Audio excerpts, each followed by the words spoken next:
കാലിക്കറ്റ് യൂണിവേഴ്സിറ്റിയിലെ advanced English language skills for commerce and management എന്ന text ബുക്കിലെ സെക്കൻഡ് മൊഡ്യൂളിലെ ഫസ്റ്റ് ചാപ്റ്ററാണ് ഇന്ന് നമ്മളിവിടെ ഡിസ്കസ് ചെയ്യാനായിട്ട് പോകുന്നത്. The express by Stephen Spencer. The express എന്നത് 1933 ഇംഗ്ലീഷ് പോയറ്റായിട്ടുള്ള സ്റ്റീഫൻ സ്പെൻസർ എഴുതിയിട്ടുള്ള ഒരു കവിതയാണ്. ഇദ്ദേഹം ഒരു മോഡേൺ പോയറ്റാണ്, അതായത് ഒരു ആധുനിക കവിയാണ്. റൊമാൻറ്റിക് ഇമാജിനേഷനെ മോഡേൺ ഇൻഡസ്ട്രിയൽ തീംസുമായി കമ്പൈൻ ചെയ്താണ് കവി ഇവിടെ ഈ കവിത എഴുതിയിരിക്കുന്നത്. വിച്ച് മീൻസ് അദ്ദേഹം രണ്ട് വ്യത്യസ്ത ഐഡിയാസ് മിക്സ് ചെയ്താണ് പോം എഴുതിയിരിക്കുന്നത്.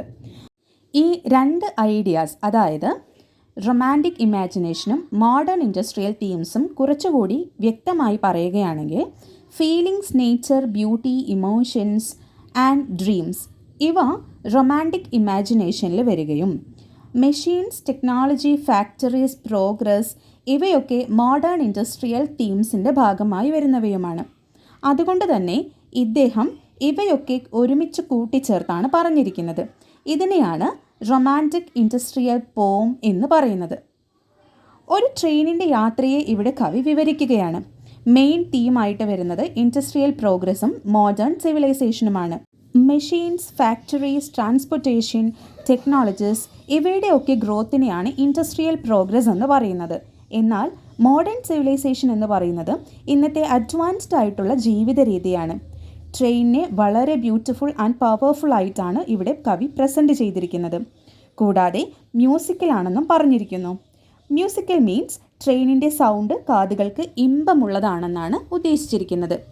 ഈ കാരണങ്ങൾ കൊണ്ട് തന്നെ ട്രെയിൻ സിംബലൈസ് ചെയ്യുന്നത് ഇൻഡസ്ട്രിയൽ റെവല്യൂഷൻ ആൻഡ് മോഡേൺ പ്രോഗ്രസ്സിനെയാണ്.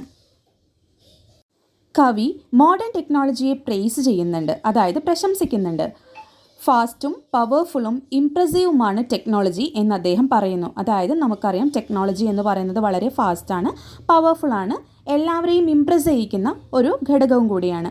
അപ്പോൾ മോഡേൺ ടെക്നോളജി എന്ന് പറയുന്നത് powerful, impressive and very fast ആണെന്ന് കവി ഇവിടെ സൂചിപ്പിക്കുന്നു. ട്രെയിൻ ഒരു പവർഫുൾ ആയിട്ടുള്ള ജീവനുള്ള വസ്തുവിനെ പോലെയാണ് ചലിക്കുന്നത് എന്ന് കവിതയിൽ പറഞ്ഞിരിക്കുന്നു. ഇത് കാണിക്കുന്നത് മോഡേൺ ഇൻഡസ്ട്രിയിൽ എപ്പോഴും മാറ്റങ്ങൾ സംഭവിക്കുന്നു എന്നുള്ളതാണ്. കവിത തുടങ്ങുന്ന സമയത്ത് വളരെ സ്ലോ ആയി അല്ലെങ്കിൽ വളരെ ക്വയറ്റായിട്ട് സ്റ്റേഷനിൽ നിൽക്കുന്ന ട്രെയിനിനെയാണ് നമ്മൾ കാണുന്നത്. പിന്നീട് അത് വളരെ സ്ലോ ആയിട്ട് മൂവ് ചെയ്യുന്നതായിട്ട് നമുക്ക് കവി പറഞ്ഞു തരുന്നു.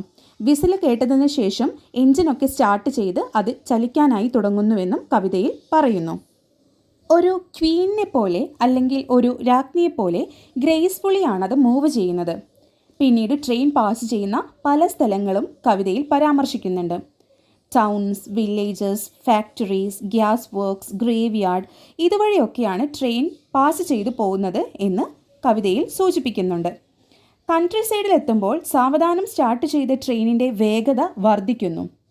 അതിൻ്റെ വീൽസിൻ്റെ സൗണ്ടും ബ്രേക്സിൻ്റെ സൗണ്ടും അതിൻ്റെ വിസിലും എല്ലാം ഒരു ജാസ് മ്യൂസിക് പോലെയാണ് തോന്നിപ്പിക്കുന്നതെന്ന് കവി പറയുന്നു. ജാസ് മ്യൂസിക് എന്ന് പറഞ്ഞാൽ ഒരു ടൈപ്പ് ഓഫ് മ്യൂസിക്കിനെയാണ്.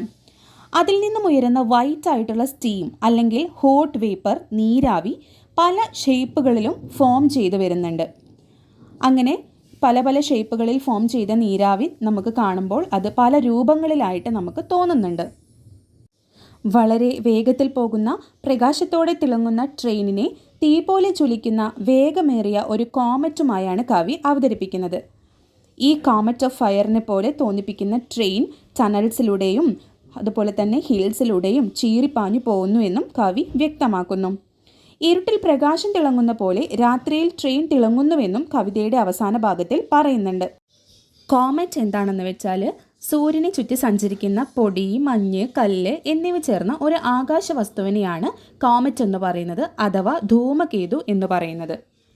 ഇത്രയും കാര്യങ്ങൾ അടങ്ങിയിട്ടുള്ളതാണ് ഈ ഒരു കവിത എന്ന് പറയുന്നത്. കവിതയിൽ ഇതുകൂടാതെ ഫിഗേഴ്സ് ഓഫ് സ്പീച്ചും കവി ഉപയോഗിച്ചിരിക്കുന്നുണ്ട്. സിമിലി, പേഴ്സണിഫിക്കേഷൻ, ഇമേജറി എന്നിവ അതിൽ ചില ഉദാഹരണങ്ങളാണ്. ആ സിമിലിയും പേഴ്സണിഫിക്കേഷനും ഇമേജറിയും ഒക്കെ ഈ നോട്ട്സിൽ ലഭ്യമാണ്. അത് നിങ്ങൾ വായിച്ചു നോക്കുക. പേഴ്സണിഫിക്കേഷൻ അറിയാത്തവർക്ക് വേണ്ടി പറയാം. പേഴ്സണിഫിക്കേഷൻ എന്ന് പറഞ്ഞാൽ ഹ്യൂമൻ ക്വാളിറ്റീസ് ഇനാനിമേറ്റ് ഒബ്ജക്ട്സിന് ആട്രിബ്യൂട്ട് ചെയ്ത് കൊടുക്കുന്നതിനെയാണ് പേഴ്സണിഫിക്കേഷൻ എന്ന് പറയുന്നത്. അതായത് മനുഷ്യൻ്റെ ചില ഗുണങ്ങൾ ജീവനില്ലാത്ത വസ്തുക്കൾക്ക് ചാർത്തി കൊടുക്കുന്നതിനെയാണ് പേഴ്സണിഫിക്കേഷൻ എന്ന് പറയുന്നത്. ഇവിടെ നൽകിയിരിക്കുന്ന personification train moves proudly and confidently എന്നുള്ളതാണ്. പ്രൗഡും കോൺഫിഡൻസും ഒക്കെ മനുഷ്യനുണ്ടാവുന്ന ചില ക്വാളിറ്റീസാണ്.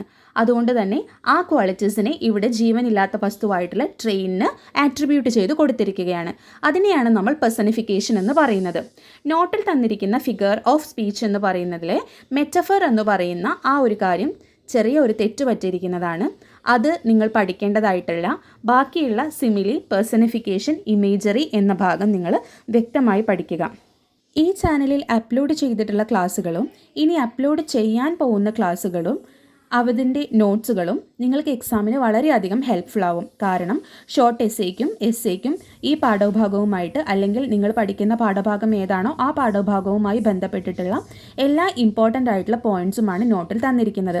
അതുകൊണ്ട് തന്നെ ഏത് ചോദ്യം നിങ്ങളോട് ചോദിച്ചാലും ഷോർട്ട് എസ്സേക്കും നിങ്ങൾക്ക് ഈ പോയിൻറ്റുകൾ തന്നെ എഴുതി വെച്ചാൽ നിങ്ങൾക്ക് മാർക്ക് നേടാവുന്നതാണ്. നിങ്ങൾക്ക് പാസ്സാവാനും നല്ലൊരു ഔട്ട്സ്റ്റാൻഡിംഗ് ഗ്രേഡ് വാങ്ങാനും ഈ നോട്ട്സ് നിങ്ങളെ ഹെൽപ്പ് ചെയ്യും. നിങ്ങൾ എഴുതുമ്പോൾ ശ്രദ്ധിക്കേണ്ട ഒരു കാര്യം എന്താണെന്ന് വെച്ചാൽ പോയിന്റുകൾ ഒഴിവാക്കി പാരഗ്രാഫ് ആയിട്ട് വേണം നിങ്ങൾ എഴുതാൻ. പഠിക്കാനുള്ള സുഖത്തിന് വേണ്ടിയിട്ടാണ് ഈ പോയിന്റ്സ് ആക്കി നിങ്ങൾക്ക് നോട്ട്സ് പ്രൊവൈഡ് ചെയ്തിരിക്കുന്നത്.